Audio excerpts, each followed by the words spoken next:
नमस्कार। नमस्कार। आज मंगलवार है 23 मार्च। आज की मेरी पोस्ट और उसके बाद मेरी ये रिकॉर्डिंग दोनों के बीच थोड़ा सा ज़्यादा वक्त गुजर गया। सुबह मैंने पोस्ट डाली है लेकिन आज ये वीडियो रिकॉर्डिंग करने में कुछ देर हो गई है। आज की जो पोस्ट है वो इस तरह है कि दिन के तनाव से थका तन और मन, दिन के तनाव से थका तन और मन रात की नींद में सुस्ताए। सारा खिंचाव दबाव भरा मस्तिष्क रीसेट होता रहे और मन स्वप्न रूप बन जाए।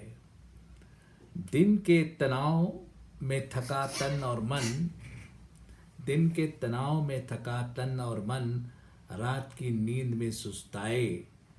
सारा खिंचाव दबाव भरा मस्तिष्क रीसेट होता रहे और मन स्वप्न रूप बन जाए। सीधे सीधे बात करूं तो मुझे ये कहना है कि स्वप्न क्या होता है, स्वप्न होता कैसे है, स्वप्न कैसे आते हैं, स्वप्न कहाँ से अंदर नींद में हमें दिखाई देते हैं, स्वप्न कैसे बनते हैं, इसके बारे में ये बात कही गई है आज जो मैंने कही है। इसको तो थोड़ा दूसरे ढंग से भी आपको बताने की कोशिश करता हूँ कि आपने देखा होगा पुरानी ग्रामोफोन रिकॉर्ड पर वो रिकॉर्ड रख दी जाती थी और सुई उससे जोड़ दी जाती थी और पहले चाबी भर दी जाती थी और वो चाबी धीरे धीरे खुलती थी और रिकॉर्ड चलती रहती थी और उससे वो सुई गुजरती थी और गुजरने वाली सुई से आवाज़ उठती थी।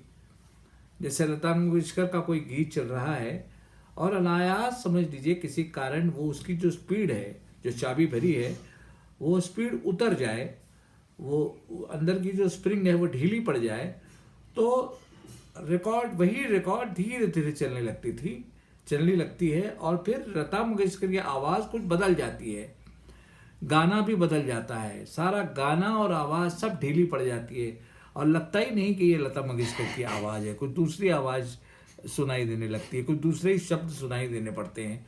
शब्दों के बीच में भी एक अंतराल पैदा हो जाता है दो शब्दों के बीच में।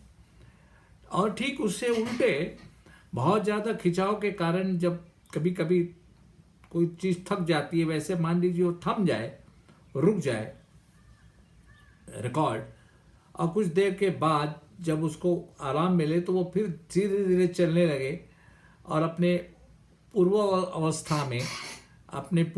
अवस्था में जो पहले अवस्था उस अवस्था में आने लगे वो स्प्रिंग, तो आते आते भी जो आवाज़ आएगी वो टूटी होते हुए फिर से रीसेट हो जाएगी।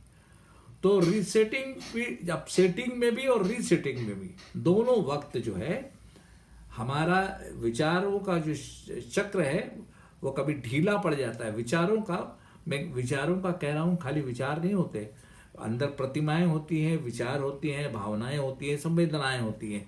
उन सारा का मिला जुला जो एक रसायन है, मिला जुला एक कॉम्बिनेशन है कहिए, वो अंदर चलता रहता है मन के अंदर। तो वो कॉम्बिनेशन सारा ढीला पड़ जाता है। जैसे जैसे हम अपसेट हो जाते हैं दिन के व्यवहारों में, हमारे रिश्तों में कभी झगड़े होते हैं, कभी तनाव आ जाता है, कभी अपमान होते हैं, कभी स्तुति होती है, उन सब से हम अपसेट रहते हुए हो जाते हैं। और वो अपसेटिंग जो है वो जब हम थक जाता है, दिमाग थक जाता है और जब हम सो जाते हैं तो वही सुस्ती में वो दिमाग ठंडा पड़ कर फिर धीरे से रीसेट भी होने लगता है, अपनी पूर्व अवस्था में आने लगता है। जब आने लगता है तब भी वही चीज़ होती है कि हमारी सारी यंत्रणा धीरे धीरे जब खुलने लगती है अपने पूर्ववत अवस्था में, तो जो मन होता है, मन स्वप्न रूप हो जाता है। उनमें कोई रिलेवेंस नहीं होता है, एक चित्र का दूसरे चित्र से कोई तार्किक रिश्ता नहीं रहता, कोई रियलिटी कंसिस्टेंसी नहीं रहती। ऐसा कुछ अजीब से चक्कर आने लगते हैं, अजीब चित्र दिखाई देने लगते हैं। कहीं का प्रसंग जो है कहीं दूसरी जगह दिखाई देने लगता है और मन के अंदर जो हमारे सबकॉन्शियस में भावना है वो भी उसके साथ मिक्सअप हो जाती है और उसी को हम लोग स्वप्न कहते हैं। तो स्वप्न क्या होता है?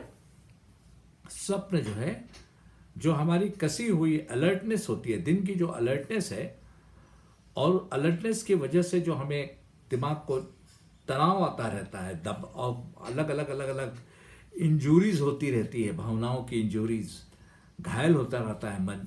और कभी कभी अति प्रसन्नतावश भी बहुत अनकंफर्टेबल रहता है ये मन, चित्त जो है वो जब रात को सो जाता है थक करके, शरीर के साथ वो मन भी सोता है जब थक करके, तो थके हुए मन को में जो है, थके हुए मन जब फिर अपने रीसेट होने लगता है तो अपनी जगह आ जाता है।